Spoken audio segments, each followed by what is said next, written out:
और सुनते कानों को हकीम यासिन की तरफ से मोहब्बतों भरा सलाम। और खालिक के कायनात ने एक ऐसी जड़ी बूटी पैदा की है, अज उस जड़ी बूटी का तुहानू मैं तारफ करावांगा कि जिन्ना लोगों के वक्त तो पहले वाल जिहड़े ने ना वो वाइट होना शुरू हो गए ने और उहदियां 2 तो 3 वजह ने जिहदी वजह तो वाल जिहड़े ने ना जरूरत तो पहले वाइट हो जाते हैं ना, उहदियां 2 तो 3 वजह ने। सब तो पहली वजह होती है कि जिन्ना लोगों के वाल वाइट होणगे ना उन्होंने दिमागी नज़ला और घेरा होएगा। यह गल नूं जरा गौर नाल सुन लेना। सच्चियां गल्लां ते सच्चे लोग ही करते हैं, हर बंदे का काम नहीं है हर गल नूं सच्चाई नूं सामने लोगों के लियाना और लोगों को दसना। जिन्ना लोगों को दिमागी घेरा होएगा, दिमागी तौर पर रेशा होएगा, उन्होंने वाल वाइट हो जाएंगे। कई बंदे भला की कहते हैं यार मैनू टेंशन बड़ी लगी सी, टेंशन की वजह तो मैनू शुगर हो गई। अपनी मां नाल दसो किहड़ा बंदा है जिस बंदे नूं इस दौर के अंदर टेंशन नहीं? दसो तो सही यार। हर बंदे नूं टेंशन है, हर बंदा ही जरूरत तो ज्यादा हुशियार है, हर बंदा ही अपने आप को फन्ने खां समझदा, हर बंदा ही कहता जी मेरे तो उत्ते कोई नहीं।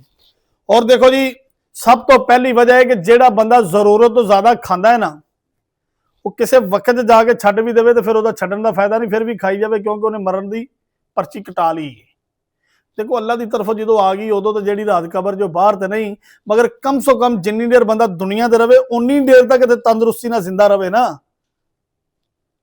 तंदुरुस्ती तो होनी चाहिए। हजार ने मैं बंदा सी कि उन्हें कहा यार हकीम साहब बड़ा दुनिया से पैसा कमा लिया, बड़ा कुछ हो गया है, मैं रब को की मंगा? मैं कहा रब को यकीन करके कहना सेहत मंगया कर, तंदुरुस्ती मंग। अगर पेट से दर्द हो जाए ना, जोड़ों से दर्द होने लग पवे, दाढ़ से दर्द होने लग पवे तो बंदा कहता मेरी सारी दौलत चले जाए तो मेरी दर्द ठीक हो जाए। उस टाइम जाके पता लगता है कि खाली पैसा कमाना जरूरी नहीं, सेहत कमाना भी जरूरी है। पैसों के नाल नाल सेहत भी रखा करो, अपनी सेहत का ख्याल भी रखा करो। अगर तुहानू कोई हकीम चंगा ना लभे तो हकीम यासीन नाल राबता भी कर लिया करो। मैं पूरी ईमानदारी के नाल तुहानू जनाबे लई नुस्खे और चीज़ां देंगा। अगर मेरे तक पहुँचोगे, अगर मेरे तक पहुँचोगे ही नहीं तो फिर मेरा गुनाह कोई नहीं, फिर तुसीं समझोगे अपना पैसा जाया ही करना है। तो जे तुहानू कोई चंगा लगे, मेरे तो अच्छा तबीब अच्छा हकीम लगे तो उहदे कोल भी तुहानू जाना चाहिए है। देखो रिज़क देने वाली अल्लाह की जात है। और मैं सिर्फ इन्नी गल कहूँगा कि जेडे मैं मौजू जो शुरू किया है कि वाल जिन्होंने लोगों के चिट्टे हो जाते हैं, दिमागी घेरा और दिमागी नज़ला होंदा है, उसदी वजह तो वाल वाइट हो जाते हैं। असी ये वास्ते एक जड़ी बूटी का सफूफ तैयार किया है। उस सफूफ नूं तुसीं सुबह खाली पेट सिर्फ एवं तकरीबन जो है ना चम्मच का चौथा हिस्सा तुसीं खा लेना है। बशर्त यह है कि जेड़ी औरत नूं शुगर होवे जां जेड़े मर्द नूं शुगर होवे वो मर्द उसनूं ना खावे। बाकी जिन्हों शुगर नहीं है वह बंदा उन्होंने खा सकता है। वो वाल जोड़े वाइट ने फौरी तौर पर वाल वो काले हो जाएंगे। मेरी देखो उम्र हो गई है एक घट 50-49 साल उम्र है मेरी, और 49 साल के यकीन करके जानो कि मालिक की जात का इन्ना शुक्र और करम है कि मेरे जोड़े वाल ने ना अज भी वाइट नहीं है, सारे कुदरती तौर पर ब्लैक ने। और मैं ये नहीं कि नुस्खे खाना, नुस्खा तो मैं अजे खादा ही नहीं, इस्तेमाल नहीं किया, हुण मैं करना है। हुण मैं भरावां नूं भी नुस्खा चैक करवाना है तो आ भी करना है। मेरा नुस्खा इस्तेमाल हज़ारों लोगों ने दिता, बड़ा फायदा होया, बड़ा रिजल्ट मिले। अच्छा एक होर चीज़ है, अक्सर लोग सवाल करते हैं हकीम साहब बवासीर जी मैं दवाई वाइट वालों वास्ते कढ़ी ना, ये तुहानूं जिहड़े बंदे नूं खूनी बवासीर होवे, खूनी बवासीर होवे, मोके वाली बवासीर होवे, खुश्की बवासीर है, ये दवाई खाण दे नाल तुहाडी बवासीर भी खत्म हो जाएगी। जिहड़े हकीम लोग ने, जिहड़े तबीब लोग ने, जिहड़े सन्यासी लोग ने, उन्होंने पता चल गया है ये किहड़ी दवाई है। क्यों कि जिहड़ा अकलवंद हकीम शौर रखने वाला है ना वो एक नुक्ते तो पता लवा लेना। देखो जिस तरह किताबां ने ना, किताबां के अंदर मुकम्मल नुस्खा नहीं लिखिया होंदा, नुस्खे दियां कुछ चीज़ां लिखियां होंदियां ने। तबीब का काम है अगों अपनी हिकमत अमली दे नाल उहदे कोलों काम ले लेना। जिस तरह के संड है उहदी चर्बी नूं हर बंदा तेल बनांदा है, हर बंदा हर जगह ते काम नहीं लै सकता ना वो काम करती है।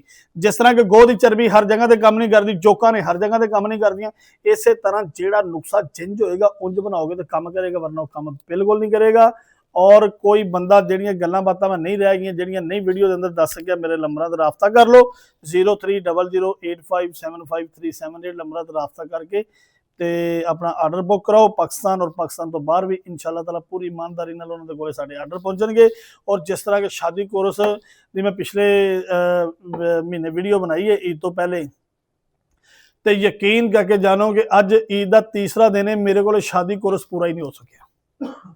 ਹੁਣ ਮੈਂ ਬਾਹਰੋਂ ਮਾਰਕੀਟਾਂ ਦੀਆਂ ਦਵਾਈਆਂ ਲਿਆਣੀਆਂ ਨਹੀਂ ਚਾਹੁੰਦਾ, ਕਿਉਂ ਕਿ ਮੈਂ ਸ਼ਾਦੀ ਕੋਰਸ ਆਪਣਾ ਤਿਆਰ ਕਰਨਾ ਪਿਆ। ਮੈਂ ਠੀਕ 2-3 ਦਿਨ ਦੇ ਅੰਦਰ ਸਾਡਾ ਸ਼ਾਦੀ ਕੋਰਸ ਤਿਆਰ ਹੋ ਜਾਏਗਾ। ਜਿਨ੍ਹਾਂ ਦੇ ਆਰਡਰ ਬੁੱਕ ਨੇ ਪਰੇਸ਼ਾਨ ਬਿਲਕੁਲ ਨਹੀਂ ਹੋਣਾ, ਕਿਉਂਕਿ ਸਾਊਦੀ ਅਰਬ ਦੇ ਅੰਦਰ ਔਰ ਦੁਬਈ ਦੇ ਅੰਦਰ ਔਰ ਮਸਕਤ, ਓਮਾਨ, ਕੈਨੇਡਾ, ਅਮਰੀਕਾ, ਮਲੇਸ਼ੀਆ, ਜਿੱਥੇ ਥਾਈਲੈਂਡ, ਜਿੱਥੇ ਵੀ ਕਿਸੇ ਦੇ ਆਰਡਰ ਸਾਡੇ ਕੋਲ ਬੁੱਕ ਨੇ ਨਾ, ਜਿਨ੍ਹਾਂ ਲੋਕਾਂ ਦੇ ਸ਼ਾਦੀ ਕੋਰਸ ਹਨ, ਇਨਸ਼ਾਅੱਲਾ ਠੀਕ 2 ਦਿਨ ਬਾਅਦ ਉਹਨਾਂ ਦੇ ਆਰਡਰ ਬੁੱਕ ਹੋ ਜਾਣਗੇ। ਕਿਉਂਕਿ ਈਦ ਦੀ ਵਜ੍ਹਾ ਤੋਂ ਅਸੀਂ ਆਰਡਰ ਨਹੀਂ ਭੇਜ ਸਕੇ। ਹੁਣ ਉਹਨਾਂ ਦੀਆਂ ਦਵਾਈਆਂ ਬਣ ਕੇ ਤਿਆਰ ਹੋ ਗਈਆਂ ਨੇ। ਇਨਸ਼ਾਅੱਲਾ ਤਾਲਾ ਬਹੁਤ ਜਲਦ ਉਹਨਾਂ ਦਾ ਸਾਡੇ ਕੋਲ 100 ਪਾਰਸਲ ਬੁੱਕ ਹੋਇਆ ਪਿਆ। 5 ਦਿਨਾਂ ਦੇ ਵਿੱਚ 100 ਆਰਡਰ ਬੁੱਕ ਹੋਇਆ ਬਾਹਰ ਦਾ। ਇਨਸ਼ਾਅੱਲਾ ਤਾਲਾ ਬਹੁਤ ਜਲਦ ਉਹਨਾਂ ਦੇ ਕੋਲੇ ਵੀ ਪਹੁੰਚੇਗਾ। ਔਰ ਜਿਨ੍ਹਾਂ ਲੋਕਾਂ ਕੋਲ ਪਹੁੰਚ ਗਿਆ ਨੇ ਉਹ ਵੀ ਸਦਾ ਸਲਾਮਤ ਰਹੋ ਤੇ ਦੁਆਵਾਂ ਦਿੰਦੇ ਰਹੋ। ਔਰ ਦੋਸਤਾਂ ਨੂੰ, ਬੇਲੀਆਂ ਸੱਜਣਾਂ ਨੂੰ ਦੱਸਦੇ ਰਹੋ, ਹਕੀਮ ਯਾਸੀਨ ਦੇ ਤੇਲ ਵੀ ਜ਼ਿੰਦਾਬਾਦ, ਹਕੀਮ ਯਾਸੀਨ ਖੁਦ ਵੀ ਜ਼ਿੰਦਾਬਾਦ, ਹਕੀਮ ਯਾਸੀਨ ਦਾ ਬਾਬਾ ਅੱਲਾ ਦਿੱਤਾ ਜਮਾਦਾਰ ਵੀ ਜ਼ਿੰਦਾਬਾਦ, पाकिस्तान जिंदाबाद। अस्सलाम वालेकुम।